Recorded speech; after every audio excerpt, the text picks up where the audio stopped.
हमारा टॉपिक है functions. Functions क्या होते हैं, कौन कौन से स्पेशल टाइप के फंक्शंस पाए जाते हैं, और फंक्शंस की अलजेब्रा से क्या मुराद है।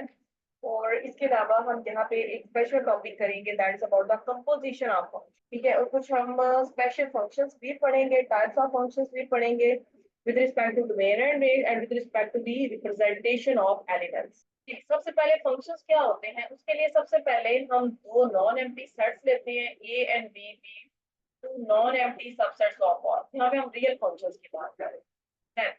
उनके कार्टेशियन प्रोडक्ट से क्या मुराद होता है, a cross b is denoted as Cartesian product of a and b and it is defined as the set of all ordered pairs of the form AB in which a is a member of a and b is a member of। हम यहाँ एक example ले लेंगे, a equal to 1 2 3 and b equal to a and b। ये दो sets हैं, non empty हैं। इनके कार्टेशियन प्रोडक्ट से क्या मुराद है, a क्रॉस b का क्या मतलब है, 1a 1b 2a 2b 3a 3b। ये आपके पास आ जाता है कार्टेशियन प्रोडक्ट। और अगर आपने दोनों के दोनों सेट्स रियल नंबर ही लेने, देन हम यहाँ पे a और b की जगह पे रियल नंबर ही ले लेंगे। दोनों r के सबसेट्स अगर हमने लेने हैं वो हमारे पास क्या आ जाएंगे, हम यहाँ पे ले लेते हैं 5 and 6। तो 1 is related with 5, 1 is related with 6, 2 is related with 5, 2 is related with 6, 3 is related with 5 and 3 is related with 6। तो ये सारा का सारा सेट हमारा क्या कहलाता है, Cartesian product of a and b। a and b का क्या कहलाता है, कार्टेशियन प्रोडक्ट कहलाता है। उसके बाद नेक्स्ट हमारे पास है b क्रॉस a। b का कार्टेशियन प्रोडक्ट भी दे, वो क्या होगा, it is the set of all ordered pairs of the form b a where b is the member of b and a is the member of a। इस form में, यानी कि इसका हमने क्या कर दिया, रिवर्स कर दिया। ये basically b cross a, it is known as the inverse Cartesian product a and b। a and b का क्या है, इनवर्स कार्टेशियन प्रोडक्ट। उसके बाद अब कोई भी, अगर आप a क्रॉस b और b क्रॉस a, जिस तरह से मैंने ये a क्रॉस b फाइंड किया, इसका कोई भी सबसेट उठा ले। अब इसके बहुत से सबसेट्स हो गए, फॉर एग्जांपल हम इसका एक सबसेट उठा लेते हैं r इक्वल टू जस्ट 1 5 पे। ये इसका क्या है, it is a subset of a cross b। ठीक है, तो कार्टेशियन प्रोडक्ट का कोई भी subset, any subset of a cross b, उसको हम कहते हैं रिलेशन फ्रॉम a। वो क्या होता है, a से b तक हमारे पास रिलेशन होता है, कोई भी a क्रॉस b का आप सबसेट उठा लें। ठीक है, जैसे हमने 1 5 उठा लिया, आप कोई सबसेट उठा लें 2 5 और 3 6 ले लें, ये भी क्या है, a क्रॉस b का सबसेट है। ठीक है, so it is also known as the relation from a to b। ये एक रिलेशन बना दिया गया है। अब फंक्शन क्या होता है, function in actual it is a relation. सबसे पहले ये एक रिलेशन होता है, अ relation from a to b। एक स्पेशल किस्म का हम रिलेशन ले रहे हैं a से b पे, सच दैट ये दो प्रॉपर्टीज है। पहली प्रॉपर्टी ये है कि f की जो डोमेन है वो इक्वल टू a होनी चाहिए, और सेकंड ये है कि इसकी जो रेंज है, रेंज ऑफ f, वो b का सबसेट हो। तो प्रॉपर सबसेट भी हो सकती है, वो सबसेट इक्वेशन भी हो सकती है। तो ऐसे स्पेशल रिलेशन को हम कहते हैं इट इज अ फंक्शन। ठीक है, अब डोमेन ऑफ एफ से क्या मुराद है, रिलेशन की डोमेन और रेंज से क्या मुराद है, डोमेन से मुराद है, रिलेशन की डोमेन से मतलब है उसके set of the first elements of ordered pairs.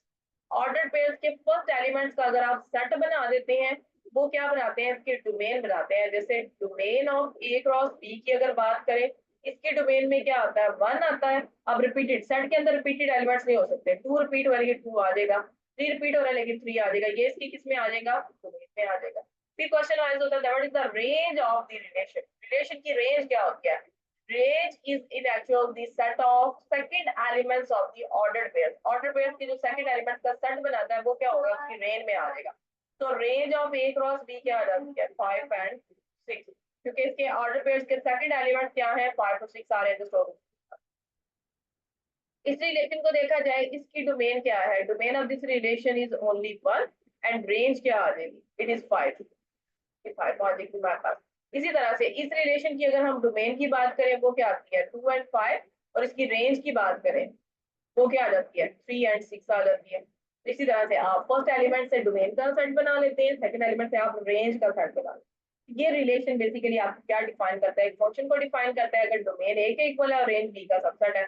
अब यहाँ से चेक करें, मैंने एक ये कार्टेशियन प्रोडक्ट है इन एक्चुअल, अब इसकी डोमेन चेक करें, ये 1 2 3 यानी कि ए सेट फर्स्ट सेट के इक्वल है, रेंज बी सेट के इक्वल है। अब इसमें सबसेट इक्वेशन तो है ना, तो it will define the function. ये क्या बनाता है, एक फंक्शन बनाता है।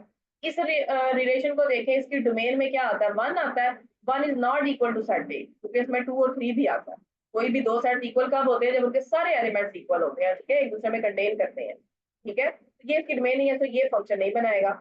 इसको देखा जाए, इसकी डोमेन में 2 और 3 आता है, 1 नहीं है, ये it is also not equal to, ठीक है, ए के इक्वल नहीं आता ये भी, ठीक है, 2 और 3 यहाँ पे 5 और 6 आ जाए। तो इसकी रेंज को देखा जाए, रेंज तो बेसिकली बी के इक्वल है, लेकिन डोमेन ही ए के इक्वल नहीं है, तो डोमेन ए के इक्वल नहीं है, ये भी एक फंक्शन डिफाइन नहीं है। ठीक है, तो एक फंक्शन क्या होता है, इट इज अ रिलेशन, कोई भी function it is a relation from A to B, ठीक है, कोई भी, और रिलेशन क्या होता है, it is a subset of a graph, ठीक है, और उसको हम with the property that no two ordered pairs in F have the same first element. Ordered pairs का सेम फर्स्ट एलिमेंट नहीं हो सकता, and if X Y and X Y prime are in F then Y is equal to Y prime. यानी कि वजह उसने क्या बताई है, अब फंक्शन में ना फंक्शन होने की क्राइटेरिया क्या होगा। देखिए, आपने फंक्शन बनाना है, ये आपके पास डोमेन है और ये कोड डोमेन है, इसमें एक सेट एक्स है, इसमें एक सेट वाई है। अब यहाँ के कोई से भी दो एलिमेंट जैसे x1 x2 अगर y पे हमारे पास मैप हो जाते हैं, यहाँ पे दो एलिमेंट्स हैं y1 एंड y2, अगर x1 का आंसर भी y2 आ जाता है, x2 का भी आंसर y2 आ जाता है, देन इट्स ओके। ये हमारे पास पॉसिबिलिटी ओके है, क्योंकि दो लोगों का एक ख्याल हो सकता है, it is a valid thing, ठीक है, दो लोग पॉजिटिव सोच सकते हैं, ठीक है। बट अगर एक इंसान है वो x1 जो है y1 पे भी मैप करे, x1 x2 पे भी मैप करे, then it is not valid in a function, ये फंक्शन पे वैलिड नहीं होता। यही बात ने यहाँ पे की है, X Y and X Y prime possibility नहीं है, अगर वो फंक्शन है और ये पॉसिबिलिटी है, देन फिर y equal to Y prime होगा, ठीक है। यानी कि x कभी y पे मैप करता है, x कभी y प्राइम पे। अब आप देखिए, x एक बंदा है, उसकी दो सोच है, ठीक है, दो एक बात के बारे में दो राय रखता है, तो एक बात के बारे में दो राय तो नहीं हो सकते हैं, या तो वो पॉजिटिव सोचेगा या तो नेगेटिव सोचेगा, ठीक हो गया। तो दो तरह की राय वो नहीं रख सकता, अगर वो दो तरह की राय रखता है तो वो खुद में ही कंफ्यूज पड़ा हुआ है, कभी वो वाई की तरफ जाता है, कभी वो वाई प्राइम की तरफ जाता है, तो उसका कोई भी जो है ना, वो कहते हैं ना कि फिक्स ठिकाना नहीं है, तो वो किसी भी मुकाम पे पहुंच नहीं सकता, ठीक है, तो ये फंक्शन नहीं हो सकता। तो एक एलिमेंट दो पे मैप नहीं हो सकता, बट दो एलिमेंट्स एक पे मैप जरूर हो सकते हैं, ठीक है। जैसे अगर आपके पास है 2 का स्क्वायर लिया जाए वो भी 4 होता है, -2 का स्क्वायर लिया जाए वो भी 4 होता है, देखिए। अब 1 जो है, अब 1 का आप एक बार स्क्वायर लें और आंसर 1 आए, और 1 का एक बार आप स्क्वायर लें तो -1 आए, क्या ऐसा पॉसिबल है? ऐसा पॉसिबल नहीं है ना, यही तो वो बात कर रहा है कि आप 1 एक बार 1 पे मैप हो जाए, 1 एक बार -1 पे मैप हो जाए, तो ये तो एक फंक्शन है ना हुआ।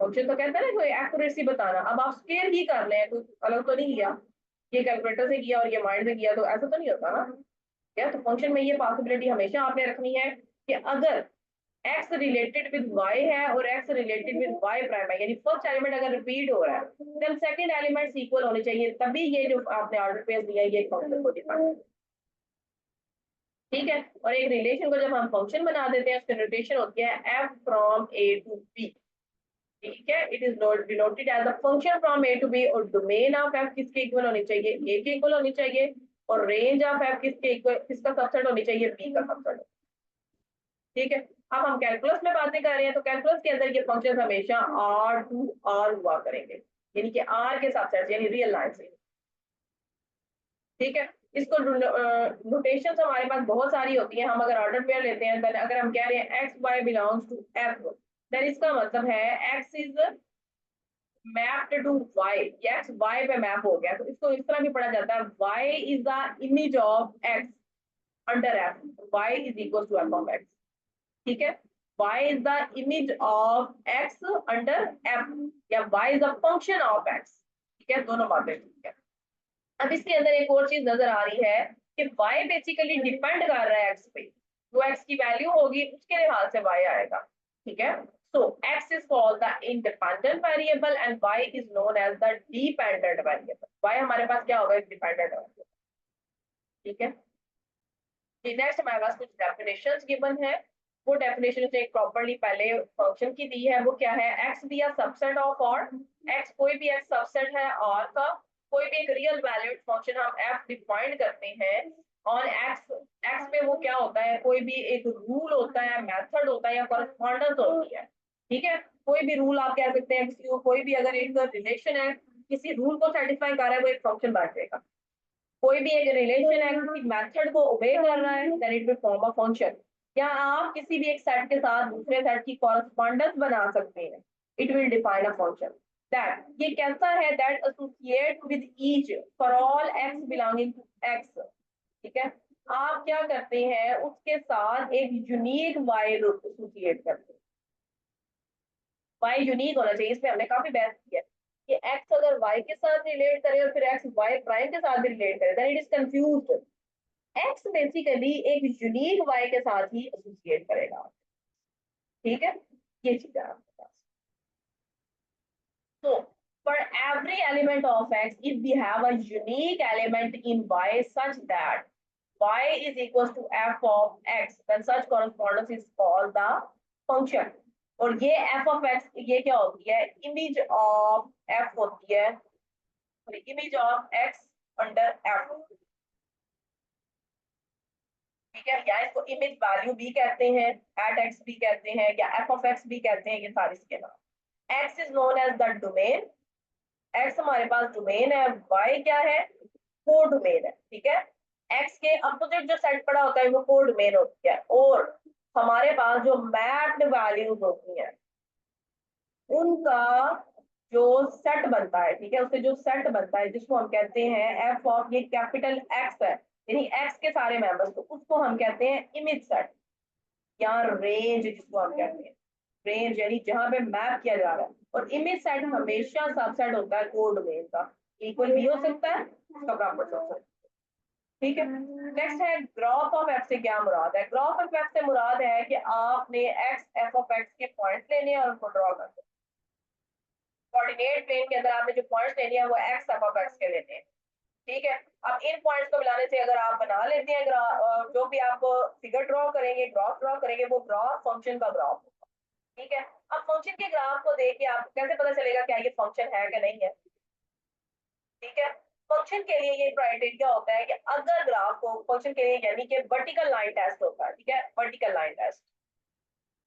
वर्टिकल लाइन टेस्ट क्या होता है कि अगर आपके ग्राफ को कोई भी वर्टिकल लाइन आप जितना मर्जी ड्रॉ करें, अगर आपके ग्राफ को एक ही बार टच कर दिया then this graph denotes the function, the graph of the function को शो करता है। बट अगर आपका ग्राफ ऐसा है, कुछ इस फॉर्म का है कि आप एक अगर वर्टिकल लाइन ड्रॉ करते हैं और वो वर्टिकल लाइन आपके ग्राफ को एक से ज्यादा पॉइंट पर टच कर जाती है, देन ये आपका ग्राफ फंक्शन का ग्राफ नहीं हो सकता, it is not a function, ठीक है। जैसे सर्कल है, अगर आपके पास सर्कल है, सर्कल को अगर एक वर्टिकल लाइन टच करती है तो वो दो पॉइंट्स पर टच करती है, तो सर्कल का जो ग्राफ होता है ये फंक्शन को शो नहीं करता, नॉट अ फंक्शन, ये फंक्शन नहीं होता। अब अगर आप पैराबोला ले लें, पैराबोला अगर इस फॉर्म में दी हुई है तो इसको अगर एक वर्टिकल लाइन जितना मर्जी आप ड्रॉ करें, इसको एक पॉइंट पे टच करें, ठीक है। ये भी ग्राफ हमारे पास किस चीज को शो करेगा, एक फंक्शन के ग्राफ को, ये अपवर्ड में जो है। लेकिन अगर यही पैराबोला इस फॉर्म में चली जाए फिर ये फंक्शन का ग्राफ नहीं हो सकती, क्योंकि ये इसको यहाँ पे दो पॉइंट पे टच कर रही है, ठीक है। तो ये डिपेंड करता है आप कौन से जो है ना ग्राफ को ड्रॉ कर रहे हैं, उस ग्राफ को अगर वर्टिकल लाइन इंटरसेक्ट कर जाती है एट मोस्ट वन पॉइंट पे, वो फंक्शन का ग्राफ होगा। और अगर वो उसको एक से ज्यादा पॉइंट्स पे टच करती है देन वो ग्राफ आपका फंक्शन का ग्राफ नहीं हो सकता, ठीक है। तो ये ग्राफिकल पे वर्टिकल लाइन है, तो फंक्शन की होने ना होने को हम किससे डिनोट करते हैं, ग्राफ ऑफ द फंक्शन, यानी कि वर्टिकल लाइन टेस्ट से इसको टेस्ट किया जाता है। हमारे पास f is a function from a to b such that range of f अगर b के इक्वल आ जाए then f is called an onto or surjective function। तो f को हम क्या कहते हैं, onto या surjective function कहते हैं। और अगर रेंज ऑफ एफ बी के इक्वल नहीं आती then f is called an into function। फिर f को हम क्या कहते हैं, into function कहते हैं, यानी कि वो प्रॉपर सबसेट आ जाता है। इसको आप इस तरह से भी याद रख सकते हैं, अब रेंज बी सेट के इक्वल आ जाएगी, यानी कि ए पूरा का पूरा सेट जो है बी के अंदर पूरा का पूरा मैप हो रहा है, ठीक है, तो इसको कहते हैं ऑन टू, पूरा का पूरा किसी पे काबिज हो जाना। बट एफ ऑफ ए अगर इमेज सेट हम निकालते हैं, यानी कि range of f of a basically range of f ही आएगी ना, वो अगर बी का प्रॉपर सबसेट यानी इक्वल ना हो, हम यही कहते हैं ना A is a subset of B and A is not equal to B, then A is a proper subset of B, ठीक है, तो यही क्राइटेरिया हम यहाँ पे कह रहे हैं कि रेंज ऑफ एफ बी का सबसेट हो और range of f not equal to b होता है, ऐसा क्राइटेरिया क्या कहलाता है, इनटू फंक्शन कहलाता है। किसी के अंदर जा रहे हैं हम, ठीक है, पूरा का पूरा नहीं उस पर हावी हो रहे हैं लेकिन अंदर तो जा रहे हैं ना, तो इनटू फंक्शन कहते हैं इसको। और नेक्स्ट हमारे पास वन वन फंक्शन है या injective, one to one function या इंजेक्टिव, वो क्या क्राइटेरिया होता है कि हर दो डिफरेंट एलिमेंट्स की इमेजेस भी डिफरेंट होनी चाहिए। फंक्शन के अंदर तो हमने कह दिया था कि दो लोगों की मुश्तरका राय हो सकती है, ठीक है, अगर x1 है यहाँ पे x2 है और यहाँ पे y1 है, तो x1 की राय भी y1 हो सकती है, x2 राय की भी राय y1 हो सकती है, इट इज अ पॉसिबिलिटी। जैसे 2 का स्क्वायर भी 4 था और -2 का स्क्वायर भी क्या था, 4 था, it is okay with the function case. But one to one function कहता है ये भी नहीं करना, ठीक है, वो कहते हैं अगर दो एलिमेंट्स अब x1 not equal to x2 अगर आ जाए तो उनकी इमेजेस भी डिफरेंट होनी चाहिए। यहाँ आप कह सकते हैं इसका कंट्रा पॉजिटिव अगर आप बताएं तो वो हमारे पास क्या आता है, अगर x आपका functional value f of x1 equal है f ऑफ x2 के, then x1 is equal to x, ठीक है, तो ये दोनों चीजें आपने बनानी होती हैं कोरस्पॉन्डेंस के। अगर ये बात इस तरफ ट्रू है तो ये इसका not this is true with the not this, ठीक है, अगर p इंप्लाइज q होता है then not q implies not p होता है, ठीक है, ये आपका कंट्रा पॉजिटिव। यही क्राइटेरिया आपका वन वन फंक्शन को प्रूव करता है। वन वन फंक्शन के लिए आपने क्या चीज रखनी है, two distinct elements have the distinct images under आप, ठीक है, distinct elements have the distinct images. क्या आप कहेंगे same images have the same elements, उनके एलिमेंट्स भी क्या होंगे, सेम होंगे। बट इस केस में अगर आप देखें 4 इक्वल होता है 4 के, 4 is a F of 2 and 4 is a F of -2, क्योंकि अगर स्क्वायर फंक्शन ले रही हो तो अब 2 तो इक्वल नहीं है, -2 के 2 is not equal to -2 is not a one one function, ये वन वन फंक्शन नहीं बनाता। अब वन वन फंक्शन के लिए एक और टेस्ट यूज है that is the horizontal line, ठीक है, हॉरिजॉन्टल लाइन टेस्ट। फंक्शन की क्रेडिबिलिटी के लिए ग्राफ के जरिए, फंक्शन की क्रेडिबिलिटी के लिए क्या होता है, वर्टिकल लाइन टेस्ट होता है, ठीक है, और वन टू वन फंक्शन की क्रेडिबिलिटी के लिए क्या होता है, हॉरिजॉन्टल लाइन टेस्ट होता है, ठीक है। इसमें हमने कहा था कि कोई भी वर्टिकल लाइन ग्राफ को एट मोस्ट वन पॉइंट पे इंटरसेक्ट कर सकती है, तब वो फंक्शन बनाएगी। इसमें हम कहते हैं कि horizontal line at most one point पे इंटरसेक्ट कर सकती है, ठीक है, आप ऐसे करके vertical line draw sorry horizontal line draw करते हैं और अगर आपका जो ग्राफ है उसको सिर्फ एक ही बार टच करता है देन वो क्या होगा, एक वन टू वन फंक्शन का ग्राफ होगा। बट अगर इस ग्राफ को देखा जाए इसको दो पॉइंट पे टच कर रहा है, तो मतलब it is not one to one function. एक और ग्राफ लेते हैं,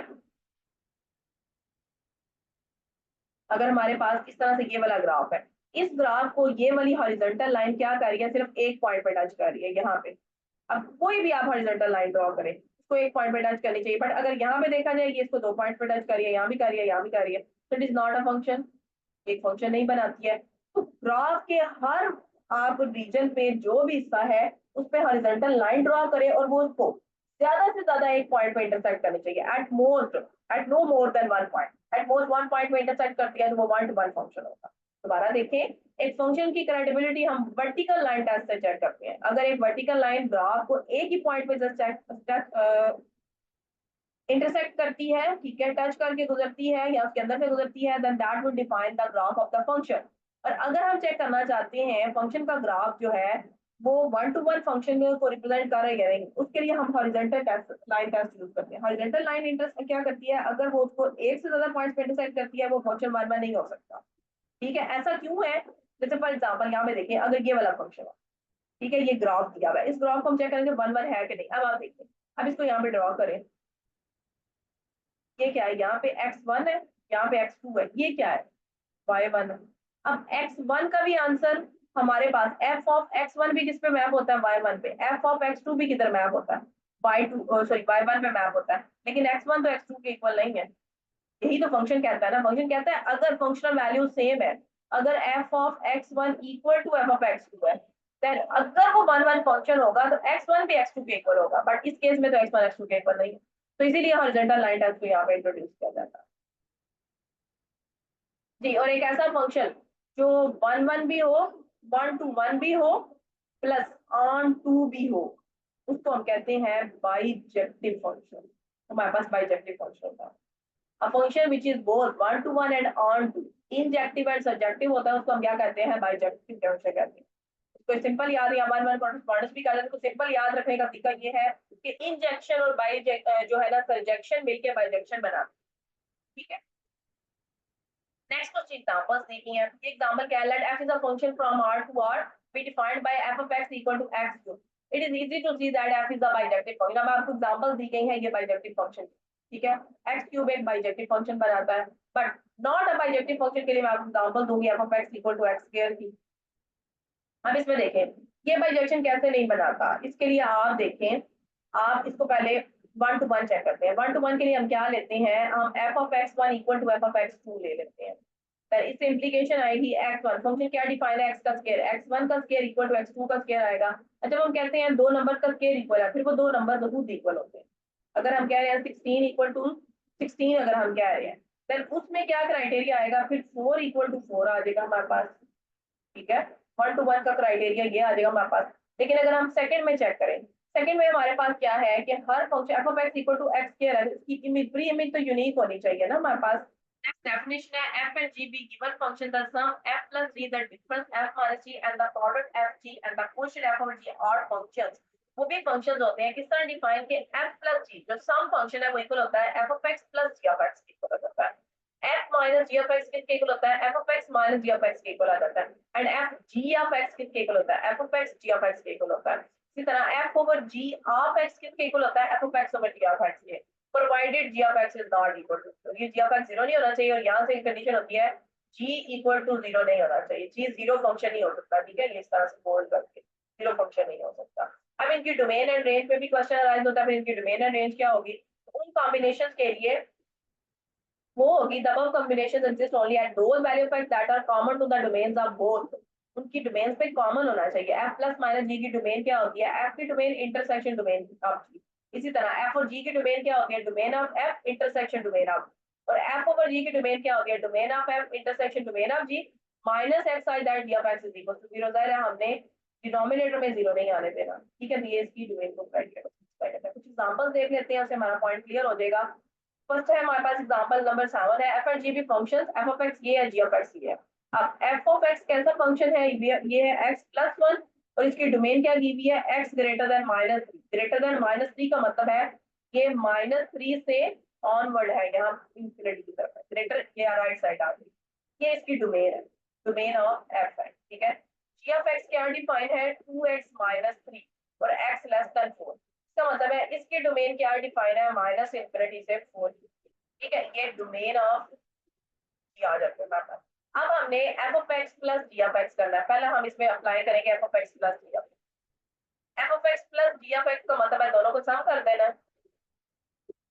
x plus 1 plus 2x minus 3 आ जाएगा, ठीक है। f of x plus g of x क्या बनाता है, f plus g of x, ये हमने फंक्शन बना लिया।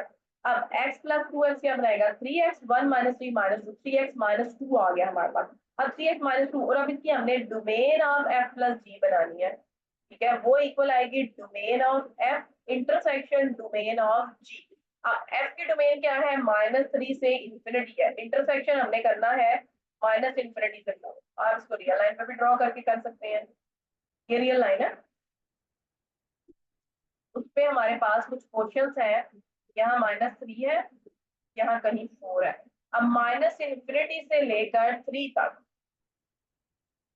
सॉरी माइनस 3 से इंफिनिटी तक, यानी कि ये वाला क्वेश्चन ये क्या आता है, हमारी f की डोमेन में आ जाता है इस तरह से, ठीक है। उसके बाद माइनस इंफिनिटी से 4 तक, यानी कि ये वाला क्वेश्चन, ये क्वेश्चन किसकी डोमेन में आ जाता है, जी की डोमेन में आ जाता है। अब इन दोनों में कॉमन क्या है, ये वाला क्वेश्चन है, -3 से 4 है। अब क्योंकि ये ओपन है तो इसकी डोमेन में बेसिकली फिर क्या आएगा, ओपन इंटरवल आएगा। -3 से 4 यहाँ आप लिख सकते हैं -3 less than x is less then. इसी तरह f माइनस अगर आप कर दें, ठीक है, डोमेन ऑफ f माइनस जी तो यही आएगी, डोमेन ऑफ f माइनस जी तो यही आएगी, -3 से 4। लेकिन फंक्शन क्या आ जाएगा, चेंज हो जाएगा। अब वो आ जाएगा f minus g of x, वो इक्वल होता है f of x minus g of x। F of x किसके इक्वल है, x प्लस 1 के, minus g of x equal है 2x माइनस 3 के। ये इक्वल आ जाएगा x plus 1 minus 2x plus 3, और x माइनस 2 हो जाएगा माइनस x और प्लस 4। फंक्शन बनेगा माइनस एक्स प्लस 4, लेकिन डोमेन क्या होगी, -3 से 4। इसी तरह से अब हम क्या कर सकते हैं, यहाँ से प्रोडक्ट की डोमेन भी निकाल सकते हैं और क्वोशंट की भी। अब प्रोडक्ट की डोमेन भी यही होगी, जस्ट आपने क्या कर दिया, इन दोनों को मल्टीप्लाई कर दिया, इसमें कोई चेंज नहीं आएगा। चेंज आएगा इन द क्वोशंट, क्वोशंट में चेंज आएगा। क्वोशंट में हम क्या करेंगे, डिनोमिनेटर में जो वैल्यू 0 हो रही है उनका पॉइंट्स को हम ओमिट कर देंगे यहाँ पे, ठीक है। यहाँ पे हम प्रोडक्ट वाला आप देख लीजिएगा, हम क्वोशंट वाला कर लेते हैं। f over g of x, ये इक्वल होता है f of x over g of x, ठीक है। अब f ऑफ x क्या है, ये है x plus 1, g of x क्या है 2x माइनस 3, ठीक है। ये फंक्शन तो बन गया। अब हमने इसकी डोमेन लिखनी है, domain of f by g, ये इक्वल होती है domain of f intersection domain of g minus the set of all those elements where g of x is equal to 0, उसको माइनस कर देना है। f और g की डोमेन क्या आई है, -3 से 4। अब माइनस क्या करना है, कौन सा set x such that g of x क्या है 2x माइनस 3, क्या आ जाएगा -3 to 4 minus 2x minus 3 equal to 0, x such that x is equal to 3/2।